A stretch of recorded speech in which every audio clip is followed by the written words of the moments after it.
Bonjour à tous, voici encore un cours sur les états de la matière et en particulier sur le modèle microscopique de l'état solide. Encore une fois, on va partir de l'échelle macroscopique, notre échelle. On observe la matière telle qu'elle est. Si on regarde un solide, par exemple un morceau de glace, on voit qu'il a sa forme propre.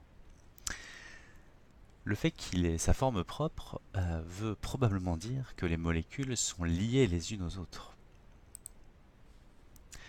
et qu'elles sont proches, puisqu'un solide n'est pas compressible. Prenons un glaçon, représentons-le à notre échelle et zoomons 1 milliard de fois pour représenter les molécules.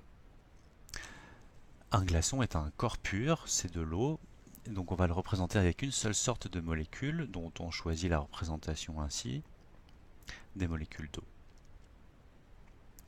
Voici notre modèle de l'état solide à l'échelle microscopique. Les molécules sont proches les unes des autres. Elles sont organisées ici.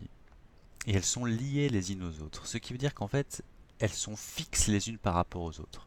Alors elles peuvent avoir un léger mouvement autour de leur position d'équilibre propre, de vibration, mais elles sont fixes les unes par rapport aux autres.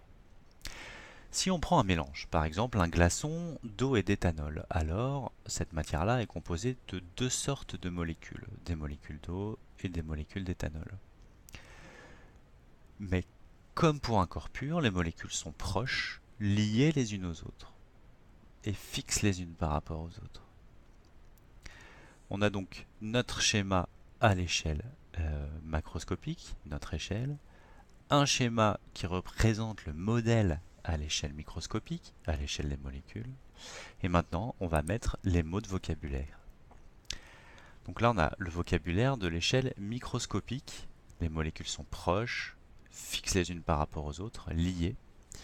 Là, on a le vocabulaire de l'échelle macroscopique. J'ai une forme propre, le solide a une forme propre. Et voilà pour l'état solide. À bientôt.